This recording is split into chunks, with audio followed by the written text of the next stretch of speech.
Sir, ಇವಾಗ ನಮ್ಮ ಜೊತೆಗೆ ಸಾಮಾಜಿಕ ಕಾರ್ಯಕರ್ತರಾದ ಗಣೇಶ್ ಕುಡ್ವ ಸರ್ ಇದ್ದಾರೆ. ಸರ್ ನಮಸ್ತೆ. ನಮಸ್ತೆ ಮೇಡಮ್. ಸರ್, ಬಹಳ ದೊಡ್ಡ ಸೈಬರ್ ವಂಚನೆಯನ್ನ ಪೊಲೀಸರು ಪತ್ತೆ ಹಚ್ಚಿರುವಂತದ್ದು, ಈ ಬಗ್ಗೆ ಏನ್ ಹೇಳ್ತೀರಾ ಅಂತ? ಪತ್ತೆ ಹಚ್ಚಿರುವುದು ಸರಿ ಮೇಡಮ್, ಅದು ಒಪ್ತೇನೆ. ಪೊಲೀಸರು ಕಂಡಾಪಟ್ಟೆ ಕಷ್ಟಪಟ್ಟು ಇದನ್ನು ಬೆದರಿಸಿದ್ದಾರೆ. ಆದ್ರೆ ಅದರಲ್ಲಿ ಒಂದು ಚೈನೀಸ್ ನ್ಯಾಷನಲ್ ಇದ್ದ ಮತ್ತು ನೇಪಾಳೀಸ್ ಇದ್ದ ಅಂತ ಹೇಳ್ತಿದ್ದಾರೆ ಪೊಲೀಸರು. ಅವರ ಮೇಲೆ ಏನ್ ಆಕ್ಷನ್ ಆಗಿದೆ ಅಂತ ಗೊತ್ತಾಗ್ಲಿಲ್ಲ. ಒಂದು, ಆ ಚೈನೀಸ್ ನ್ಯಾಷನಲ್ ಅನ್ನು ಪೊಲೀಸರು ನೇಪಾಳಕ್ಕೆ ಹೋಗಿ ಇದು ಮಾಡಿದ್ರು ಕೂಡ ಅವನನ್ನು ಯಾಕೆ ಅರೆಸ್ಟ್ ಮಾಡಿಲ್ಲ? ಇದು ಒಂದು ಆಶ್ಚರ್ಯಕರ ಸಂಗತಿ. ಮತ್ತೆ ಈಗ ನೇಪಾಳೀಸ್ ಇದ್ರು ಕ್ಯಾಂಬೋಡಿಯಾದಲ್ಲಿ ಕುತ್ಕೊಂಡು ಇದು ಮಾಡ್ತಿದ್ರು ಅಂತೆಲ್ಲ ಹೇಳ್ತಿದ್ದಾರೆ. ಅವರಿಗೆ ಟಚ್ ಆದದ್ದು ಎಲ್ಲ ಸೋಷಿಯಲ್ ಮೀಡಿಯಾ ಆಪ್ಗಳಲ್ಲಿ. ಸೋಷಿಯಲ್ ಮೀಡಿಯಾ ಆಪ್ಗಳಲ್ಲಿ ಟಚ್ ಆದ್ರೆ ನನ್ನ ಪ್ರಶ್ನೆ, ಪೊಲೀಸರು ಆ ಸೋಷಿಯಲ್ ಮೀಡಿಯಾ ಆಪ್ ಗಳನ್ನು ಟ್ರ್ಯಾಕ್ ಮಾಡಿದ್ದಾರಾ? ಟ್ರ್ಯಾಕ್ ಮಾಡಿದ್ದು ನನ್ಗೆ ಕಾಣ್ತಾ ಇಲ್ಲ ಇಲ್ಲಿಯೂ. ಟ್ರ್ಯಾಕ್ ಮಾಡಿದ್ರೆ ಅವರ ಐಡಿ ಮತ್ತು ಅವರ ಪಾಸ್ವರ್ಡ್ ಇದನ್ನೆಲ್ಲ ತಗೊಂಡು ಚೆಕ್ ಮಾಡ್ಬೇಕಿತ್ತು ಪೊಲೀಸರು. ನನ್ನ ಮನಸ್ಸಲ್ಲಿ ಅದು ಮಾಡಿಲ್ಲ ಅಂತಾನೆ ಕಾಣ್ತಾ ಉಂಟು. ಯಾಕಂದ್ರೆ ಸೋಷಿಯಲ್ ಮೀಡಿಯಾದಲ್ಲಿ ಸಿಕ್ಕಿದಂತ ಹೇಳಿದ್ರೆ ಸೋಷಿಯಲ್ ಮೀಡಿಯಾ ಅಕೌಂಟ್ ನೋಡುದು ಬೇಡವಾ? ಖಾಲಿ ವಾಟ್ಸ್ಆಪ್ ನೋಡಿ ಬಿಡುದಾ? ಸೋಷಿಯಲ್ ಮೀಡಿಯಾ ಅಂತ ಹೇಳಿದ್ರೆ ಇನ್ಸ್ಟಾಗ್ರಾಮ್ ಉಂಟು, ಸ್ನ್ಯಾಪ್ ಚಾಟ್ ಉಂಟು, ಟೆಲಿಗ್ರಾಮ್ ಉಂಟು, ಡಿಸ್ಕಾರ್ಡ್ ಉಂಟು. ಇದು ಯಾವ್ದನ್ನು ಚೆಕ್ ಮಾಡ್ತಾ ಇಲ್ಲ ಯಾಕೆ ಪೊಲೀಸ್ ಇಲಾಖೆ? ಎರಡನೇ ಪ್ರಶ್ನೆ. ಮೂರನೇದು ಪ್ರಶ್ನೆ ನಮ್ದು ಏನಂದ್ರೆ, ಈಗ ನೀವು ಅವರು ಸೋಷಿಯಲ್ ಮೀಡಿಯಾ ಆಪ್ ನಲ್ಲಿ ಇಷ್ಟು ವ್ಯಕ್ತಿಗಳನ್ನು ಟಚ್ ಮಾಡಿದ್ದಾರೆ ಹಣ ತಗೊಳ್ಳಿಕ್ಕೋಸ್ಕರ. ಈ ಎಲ್ಲಾ ಟಚ್ ಮಾಡಿದ್ದಕ್ಕೆ ಕಾರಣ ಈ ಸೋಷಿಯಲ್ ಮೀಡಿಯಾ ಆಪ್ ಗಳಲ್ವಾ? ಹಾಗಾದ್ರೆ ಆ ಸೋಷಿಯಲ್ ಮೀಡಿಯಾ ಆಪ್ ಅನ್ನು ಒಂದು FIR ಅಲ್ಲಿ ಸೇರಿಸಬಾರ್ದಾ?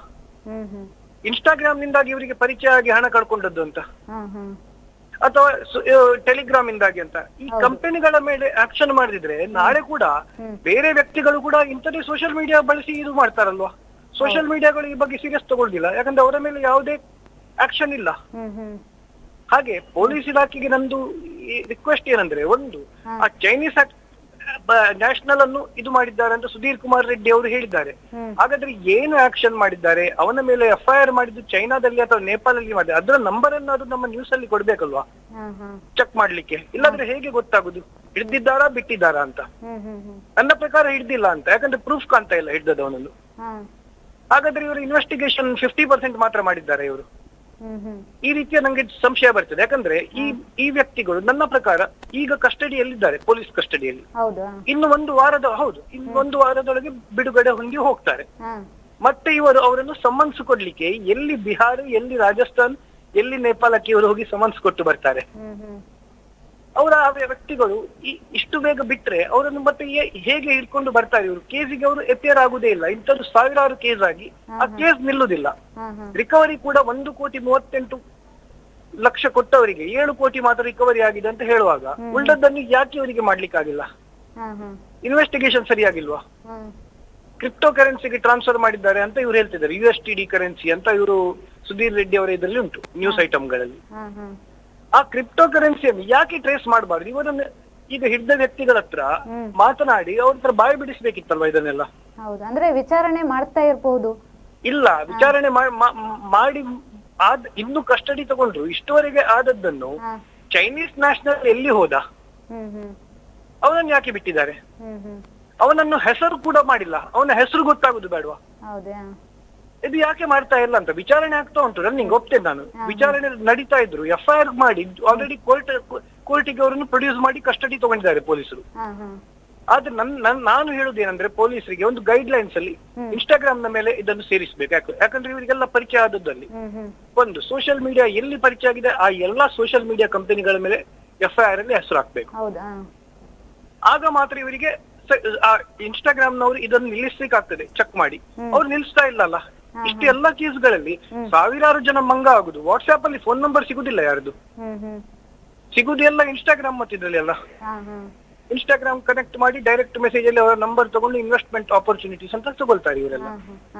ಈ ಬಗ್ಗೆ ನಾನು ಪೊಲೀಸ್ ಇಲಾಖೆ ಮಾತ್ರ ಅಲ್ಲ, ಸೆಂಟ್ರಲ್ ಗವರ್ಮೆಂಟ್ ಕೂಡ ಗಮನ ಹರಿಸಬೇಕು ಅಂತ ಹೇಳ್ತಾ ಇದ್ದೇನೆ ನಾನು. ಇದು ಇಷ್ಟು ವಿಚಾರ ನಾನು ನಿಮ್ಮ ಹತ್ರ ಹೇಳಲಿಕ್ಕೆ ಬಯಸಿದ್ದು. ಒಂದು, ಚೈನೀಸ್ ನ್ಯಾಷನಲ್ ನ ಹೆಸರು ಯಾರು ಅಂತ, ಮತ್ತೆ ಇನ್ನು 5 ಜನ ಮಿಸ್ಸಿಂಗ್ ಆದ್ರೆ ಅವರ ಹೆಸರು ಯಾರಂತ ಇವರಿಗೆ ಗೊತ್ತುಂಟು ಹೆಸರು. ಇವರ ಹತ್ರ ಕೇಳಿ ಬಾಯಿ ಬಿಡಿಸ್ಬೇಕಿತ್ತು. ಅದೆಲ್ಲ ಯಾಕೆ ಮಾಡಿಲ್ಲ? ಮಾಡಿದ್ರೆ ಅದನ್ನು ನೆಕ್ಸ್ಟ್ ಇದರಲ್ಲಿ ಕೊಡ್ಬೇಕು. ಮತ್ತೆ ಇವರಿಗೆ ಮಾಡಿದ್ರೆ FIR ಅನ್ನು ಕೂಡ ನಂಬರ್ ಕೂಡ ಕೊಡ್ಬೇಕು. ಯಾಕಂದ್ರೆ ಪಬ್ಲಿಕ್ ಅದನ್ನು ಫಾಲೋ ಮಾಡುದು ಬೇಡವಾ? ಅದಕ್ಕೋಸ್ಕರ FIR ನಂಬರ್ ಮತ್ತೆ ಯಾವ ಕೋರ್ಟ್ ಅಲ್ಲಿ ಉಂಟು, JMFC 6th ಕೋರ್ಟಾ 3rd ಕೋರ್ಟಾ ಎಲ್ಲಿ ಉಂಟಂತ ಇವ್ರು ಹೇಳದಿದ್ರೆ ಹೇಗೆ ಗೊತ್ತಾಗುವಂತದ್ದು ಅಂತ ನನ್ನ ಪ್ರಶ್ನೆ. ಸರ್, ಇವಾಗ ಸೈಬರ್ ವಂಚನೆ ಅಪರಾಧಗಳು ಈಗ ಇತ್ತೀಚೆಗೆ ಹೆಚ್ಚಾಗ್ತಾ ಇದೆ, ಆದ್ರೆ ಇದನ್ನ ತಡೆಗಟ್ಟಲು ಬೇಕಾದ ಏನು ಮಾರ್ಗೋಪಾಯದ ಬಗ್ಗೆ ಏನ್ ಹೇಳ್ತೀರಾ ಅಂತ? ಮಾರ್ಗೋಪಾಯಗಳಲ್ಲಿ ಒಂದು ಜನರಿಗೆ ಅವೇರ್ನೆಸ್, ಎರಡನೇದು ಈ ಹೆಚ್ಚಿನ ಸೈಬರ್ ವಂಚನೆಗಳು ಡೈರೆಕ್ಟ್ ವಾಟ್ಸ್ಆಪ್ ಅಲ್ಲಿ ಆಗ್ತಾ ಇಲ್ಲ, ಸೋಷಿಯಲ್ ಮೀಡಿಯಾದಲ್ಲಿ ಎಲ್ಲಿಯಾ ನಿಮ್ಮನ್ನು ಟ್ರ್ಯಾಕ್ ಮಾಡಿ ನಿಮ್ಮನ್ನು ಆಡ್ ಮಾಡಿ ನಿಮ್ಮ ಹತ್ರ ಮತ್ತೆ ನಿಮ್ಮನ್ನು ಮೆಲ್ಲ ವಾಟ್ಸ್ಆಪ್ ನಂಬರ್ ತಗೊಂಡು ನಿಮ್ದು ಫೋನ್ ನಂಬರ್ ತಗೊಂಡು ಇನ್ವೆಸ್ಟ್ಮೆಂಟ್ ಆಪರ್ಚುನಿಟಿ ವಾಟ್ಸ್ಆಪ್ ಅಲ್ಲಿ ಡೀಟೇಲ್ಸ್ ಕಳಿಸ್ತೇವೆ ಅಂತ ಮಾಡ್ತಾರೆ. ಆ ಸೋಷಿಯಲ್ ಮೀಡಿಯಾ ಆಪ್ ಗಳನ್ನು ಕೂಡ ನಾವು ಒಂದು ಸಲ ಅದರ ಮೇಲೆ ಹದ್ದಿನ ಕಣ್ಣಿಡ್ಬೇಕಿತ್ತು ಪೊಲೀಸರು. ಈವನ್ ಸೆಂಟ್ರಲ್ ಗವರ್ಮೆಂಟ್ ಈ ಬಗ್ಗೆ ಆಲೋಚನೆ ಮಾಡಬೇಕಿತ್ತು. ಯಾಕಂದ್ರೆ ಒಬ್ಬ ನೇಪಾಳದಲ್ಲಿ ಇದ್ದವನಿಗೆ ಇಲ್ಲಿ ಅವರ ವಾಟ್ಸ್ಆಪ್ ನಂಬರ್ ಸಿಗುದು ಹೇಗೆ? ಅದು 10,000 ಜನರದ್ದು. ಅದನ್ನು ಕೂಡ ನಾವು ಮಾಡ್ತಾ ಇಲ್ಲ. ಸೋಷಿಯಲ್ ಮೀಡಿಯಾಗಳಿಗೆ ನಮ್ಮ ಸರ್ಕಾರ ಸೀರಿಯಸ್ ಆಗಿ ಆಕ್ಷನ್ ತಗೊಳ್ತಾನೆ ಇಲ್ಲ ಯಾವುದೇ ಕೇಸ್ಗಳಲ್ಲಿ. ಕೇವಲ ಸೈಬರ್ ವಂಚನೆ ಮಾತ್ರ ಅಲ್ಲ, ಪ್ರತಿಯೊಂದು ಈವನ್ ಡೈವರ್ಸ್ ಆಗುದು ನೀವು ಪೇಪರ್ ನ್ಯೂಸ್ ನೋಡಿದ್ರೆ ಬರ್ತದೆ, ಇನ್ಸ್ಟಾಗ್ರಾಮ್ ನಲ್ಲಿ ಪರಿಚಯ ಆಗಿ ಮತ್ತೆ ಡೈವರ್ಸ್ ಅಂತ. ಹಾಗಾದ್ರೆ ಇನ್ಸ್ಟಾಗ್ರಾಮ್ ಮೇಲೆ ಯಾಕೆ ಕೇಸ್ ಮಾಡಿಲ್ಲ? ಇದೆಲ್ಲ ನಾನು ಕೇಳಿದ್ರೆ ಮಾರ್ಗೋಪಾಯ ಏನಂದ್ರೆ ಇವರಿಗೆ ಸೋಷಿಯಲ್ ಮೀಡಿಯಾವನ್ನು ಕಂಟ್ರೋಲ್ ಮಾಡುದು ಫಸ್ಟ್. ಅದರಿಂದ 50% 75% ಕಡಿಮೆ ಆಗ್ತದೆ. ವಾಟ್ಸ್ಆಪ್ ಅಲ್ಲಿ ಮಾಡಿದ್ರೆ ಇಲ್ಲಿ ಹತ್ತಿರವರು ನಂಬರ್ ಮಾತ್ರ ಅಲ್ಲ ನಮ್ಗೆ ಗೊತ್ತಿರೋದು, ಹೊರಗಿನವರು ನಂಬರ್ ಕೊಡ್ಬೇಕಾದ್ರೆ ಎಲ್ಲಿಯಾ ಬೇರೆ ಕಡೆ ಟಚ್ ಆಗಿರ್ಬೇಕಲ್ವಾ? ಇದನ್ನು ನಾನು ಹೇಳುದು. ಇದನ್ನು ಈ ಬಗ್ಗೆ ನಮ್ಮ ಸರ್ಕಾರ ಅಥವಾ ಪೊಲೀಸ್ ಡಿಪಾರ್ಟ್ಮೆಂಟ್, ನಾನು ಮಂಗಳೂರು ಇಲಾಖೆ ಅಂತ ಹೇಳ್ತಾ ಇಲ್ಲ, ಇಡೀ ದೇಶಾದ್ಯಂತ ಪೊಲೀಸರು ಎಚ್ಚೆತ್ತುಕೊಳ್ಬೇಕು ಅಂತ. ಮತ್ತೆ ಈಗ ಹಿಡ್ದದ್ರಲ್ಲಿ ಒಬ್ಬ ಯಾದವ್ ಅಂತ ಇದ್ದಾನೆ ಅದ್ರಲ್ಲಿ ಹೆಸರು. ಅವನಿಗೆ ಬಿಹಾರದಿಂದ ಬಿಡಿ ಅಂತ ಒಂದು ಇನ್ಫ್ಲುಯೆನ್ಸ್ ಮಾಡುವಂತ ಜನ ಎಲ್ಲ ಇದ್ದಾರೆ ಅಂತ ನಮ್ಗೆ ಒಂದು ಸುದ್ದಿ. ಅದು ಎಲ್ಲ ಯಾರು ಕೊಟ್ಟಿದ್ದಾರೆ? ಅವನಿಗೆ ಬಿಡಿ ಅಂತ ಯಾರೋ ಒಬ್ರು ಇನ್ಫ್ಲುಯೆನ್ಸ್ ಅವ್ರು ಫೋನ್ ಮಾಡ್ಬೇಕಾದ್ರೆ ಇದು ಪೊಲಿಟಿಕಲ್ ಇದು ಉಂಟಾ ಇದ್ರ ಹಿಂದೆ? ಅದನ್ನು ಕೂಡ ಪೊಲೀಸರು ಚೆಕ್ ಮಾಡ್ಬೇಕಲ್ವಾ? ಪೊಲೀಸರಿಗೆ ಇನ್ಫ್ಲುಯೆನ್ಸ್ ಮಾಡಿ ಯಾರಾದ್ರೂ ಫೋನ್ ಮಾಡಿದ್ದಾರೆ ಪೊಲೀಸರು ಅದನ್ನು ಪಬ್ಲಿಕ್ಕಿಗೆ ಕೂಡ ಹೇಳ್ಬೇಕು, ಇಂಥ ವ್ಯಕ್ತಿಗೆ ಇಂಥವ್ರು ಇನ್ಫ್ಲುಯೆನ್ಸ್ ಮಾಡ್ಲಿಕ್ಕೆ ನೋಡಿದ್ದಾರೆ ಅಂತ. ಹೇಳದಿದ್ರೆ ಪೊಲೀಸರು ನಮ್ಗೆ ಅರ್ಧ ಇನ್ಫಾರ್ಮೇಶನ್ ಕೊಟ್ಟಾಗೆ ಆಗ್ತದಲ್ವಾ? ಇದನ್ನು ಕೂಡ ನಾನು ಕೇಳ್ತಾ ಇದ್ದೇನೆ ಮೇಡಮ್. ಹಾಗೆ ಇಷ್ಟು ವಿಚಾರ ನಂಗೆ ಹೇಳಲಿಕ್ಕಿತ್ತು. ಥ್ಯಾಂಕ್ ಯು ಸರ್ ಮಾಹಿತಿಗಾಗಿ. ಓಕೆ ಧನ್ಯವಾದ.